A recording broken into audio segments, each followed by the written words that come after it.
Welcome to the debate. Yes, ముందుగా కౌశిక్ యాదవ్ గారు మీతో స్టార్ట్ చేద్దాం. అసలు ఏంటి, ఒకవైపు రాహుల్ గాంధీ గారేమో మోదీ గారిని తీవ్రంగా విమర్శిస్తూ ఉంటారు, ఇక్కడ రేవంత్ గారి వేళ ప్రశంసలు కురిపించడం అసలు ఎలా చూడాలి?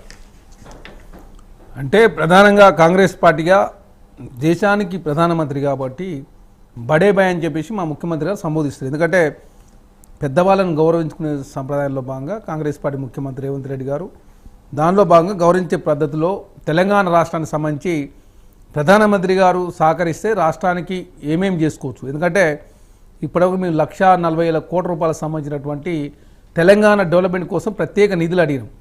ఎక్స్ప్రెస్ హైవేలు కావచ్చు, ఫోర్త్ సీట్ నిర్మాణం కావచ్చు, డ్రై పోర్ట్ కావచ్చు, అదేగా మెట్రో విస్తరణ కావచ్చు, మూసీని పునర్జీంపజేసే కార్యక్రమం కావచ్చు, అదే కాకుండా ఐటీఆర్ ప్రాజెక్ట్ కావచ్చు, విభజన హామీలు కావచ్చు, అదే కాకుండా కేంద్రం నుంచి సహకారం కావచ్చు, కేంద్రం నుంచి ఏదైతే రాష్ట్ర ప్రభుత్వం తీసుకున్నటువంటి అప్పులకు సంబంధించినటువంటి వడ్డీ పర్సంటేజ్ తక్కువ చేయడం కావచ్చు, కేంద్రము సహకరించినట్లయితే తెలంగాణకు చాలా ప్రయాణం జరుగుతుంది. కాబట్టి దానిలో భాగంగా బడే బాయ్ అంటే వయసులో పెద్దవాడు కాబట్టి, ఈ దేశానికి ప్రధానమంత్రి గారు కాబట్టి కాంగ్రెస్ పార్టీ ముఖ్యమంత్రి బడే బాయ్ అని సంబోధిస్తారు. దాన్ని కూడా రాజకీయం చేసే కోణంలో బీఆర్ఎస్ పార్టీ మాత్రం రాజకీయం చేస్తారు. ఎందుకంటే పెద్దవాళ్ళని పోతే చిన్నవాడు అంటారా, అంతే కదా, వయసులో పెద్దవారు, అదే కాకుండా ఈ దేశానికి ప్రధానం. అదే కాకుండా మీరు చూస్తూ ఉన్నారు, దేశంలో ప్రధానమంత్రి గారు వచ్చినా, రాష్ట్రపతి గారు వచ్చినా, ఉపరాష్ట్రపతి గారు వచ్చినా మా ముఖ్యమంత్రి గారే స్వయాన ప్రోటోకాల్ ప్రకారం స్వాగతం పలుకుతారు.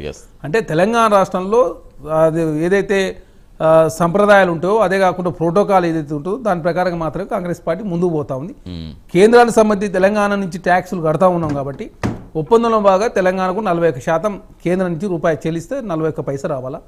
ఇప్పుడు 38 పైసలు మాత్రం వస్తూ ఉంది కాబట్టి అది ఒప్పందం కాబట్టి ఇంకా 3 పైసలు కేంద్రం నుంచి రావాలా. అదే కాక 9th 10th షెడ్యూల్లో చాలా అపరిష్కృతంగా ఉన్న సమస్యలు చాలా పరిష్కారంగానే ఉన్నాయి. అదే కాకుండా వాళ్ళు గంగా నది కావచ్చు, యమునా నది కావచ్చు, సబర్మతి రివర్ను ప్రక్షాళన చేసుకోరు కాబట్టి దానికి కూడా ప్రత్యేకమైన నిధులు ఇవ్వాలని చెప్పి కోరుతా ఉన్నాం. అదే కాకుండా ఇప్పటికే ఆర్థికంగా చితిపోయిన రాష్ట్రం కాబట్టి దానిలో భాగంగా 11.90 పైసలకు ఇంట్రెస్ట్ తీసుకొచ్చారు అప్పులు.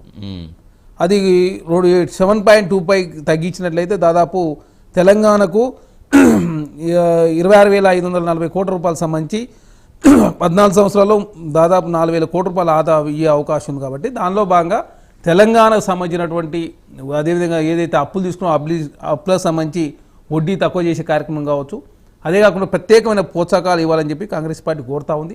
అదే కాకుండా ఇరిగేషన్ ప్రాజెక్టులకు జాతీయ హోదా కావచ్చు, అదే కాకుండా తెలంగాణకు సంబంధించి ప్రత్యేకంగా నిధులు ఎప్పటికప్పుడు అడుగుతా ఉన్నాం. అదే కాకుండా 1,40,000 కోట్ల రూపాయలకు సంబంధించి ప్రత్యేకమైన ప్రాజెక్టుల కోసం తెలంగాణ రాష్ట్ర ప్రభుత్వం ఆల్రెడీ నిధులు అడిగినాం. అదే కాకుండా ఫోర్త్ సిటీ నిర్మాణం కూడా జరగబోతా ఉంది.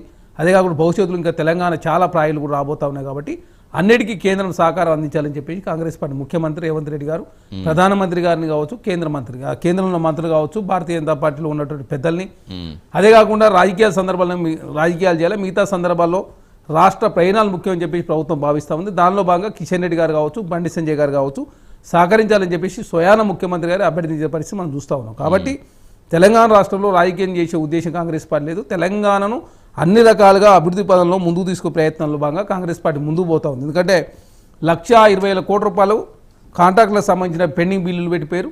7 లక్షల కోట్ల రూపాయలు ఆల్రెడీ అప్పయింది. మొత్తం 8,29,000 కోట్ల రూపాయలు. అదే కాకుండా వరద సాయం కూడా 14,000 కోట్ల రూపాయలు పోయిన సంవత్సరం అడిగినాం. ఈ సంవత్సరం ఒక 16,000 కోట్ల, మొత్తం 30,000 కోట్ల రూపాయలు అయితే కేంద్రం ఇచ్చింది 5,000 కోట్ల రూపాయలు మాత్రమే. కాబట్టి వరద సాయానికి సంబంధించి కావచ్చు, ఆల్రెడీ చాలా సందర్భాల్లో ముఖ్యమంత్రి గారు ఢిల్లీకి పోయి కేంద్రంలో మంత్రులు కావచ్చు, ప్రధానమంత్రి గారు కూడా కలిసిరు. అదే కాకుండా బీసీ బిల్లుకు సంబంధించి కూడా 42% ఏదైతే కేంద్రం 9th షెడ్యూల్ ఎప్పటికప్పుడు ఢిల్లీ వెళ్ళి ప్రతిసారి అక్కడ మంత్రులను కలవటం, ప్రధానమంత్రిని కలవటం కంటిన్యూగా చేస్తున్నారు. అంటే ఇలా ప్రశంసలు కురిపిస్తే నిధులు వస్తాయని అనుకుంటున్నారు. ఇప్పుడు ప్రశంసలని కాదు, రెస్పెక్ట్ చేసుకునే ప్రయత్నమే, గౌరవించుకునే సంప్రదాయాన్ని తెలంగాణ రాష్ట్రంలో కాంగ్రెస్ పార్టీ పునఃప్రారంభించింది. ఎందుకంటే ప్రతిపక్షాలకు గతంలో అసెంబ్లీలో అవకాశం ఇవ్వలేదు, వాళ్ళకు మైక్ కట్ చేసిన పరిస్థితి మనం చూసినాం. మీడియాకు సంబంధించి TV9 కావచ్చు, ABN కావచ్చు, అదే వెలుగు కావచ్చు, V6 కావచ్చు బ్యాన్ చేసిన పరిస్థితి మనం చూసినాం. ఇందిరా పార్క్ కాడ ధర్నా చేసుకునే అవకాశం తెలంగాణ రాష్ట్రంలో లేకుండే. ప్రగతి భవన్లో ఎవరికి ప్రవేశం లేదు, ఫామ్ హౌస్లో కూడా ఎవరికి ప్రవేశం లేదు. ఆనాడు ప్రజాస్వామ్యం లేకుండా తెలంగాణ రాష్ట్ర పరిపాలన కొనసాగించారు. ఉద్యమకాలను అగౌరవపరిచింది ఆనాడు బీఆర్ఎస్ పార్టీ. అదే కాకుండా అందశ్రీ గారి గీతాన్ని తెలంగాణ గీతంగా ప్రకటించుకున్నాం. గద్దర్ గారికి అపాయింట్మెంట్ ఇవ్వకుండా 3 గంటల పాటు ఎండలో కూర్చోబెడితే వారు చనిపోయిన తర్వాత వారి పేరు మీద వర్ధంతి జయంతిని రాష్ట్ర ప్రభుత్వం అధికారం నిర్వహిస్తూ ఉంది. వారి పేరు మీద నంది అవార్డులు ఇస్తా ఉన్నాం.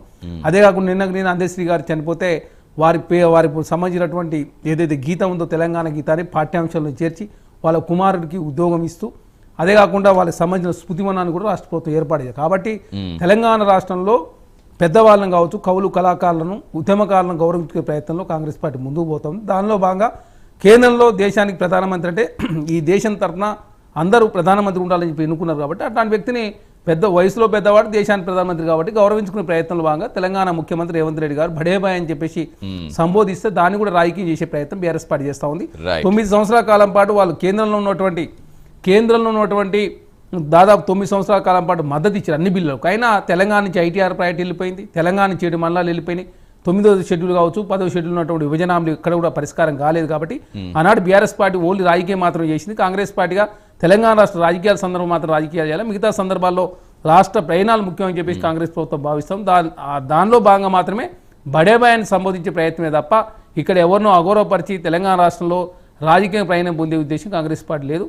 విద్యా ఉద్యోగాల్లో కావచ్చు, అదేవిధంగా నీళ్లు నిధులు నియామకాలు కావచ్చు, గోదావరి కృష్ణా తీరాలలో జరిగిన అన్యాయం కావచ్చు, అదే కాకుండా అవన్నీ కూడా పరిష్కరించే ప్రయత్నంలో కాంగ్రెస్ పార్టీ ముందుకు పోతాం. రైట్ అండి, కంటిన్యూ చేద్దాం. ఎస్ శ్రీనివాస్ గారు. శ్రీనివాస్ గారు నమస్తే అండి. సో మీకు ఎలా అనిపిస్తుంది శ్రీనివాస్ గారు, ఇప్పుడు ఒకవైపు బీజేపీపై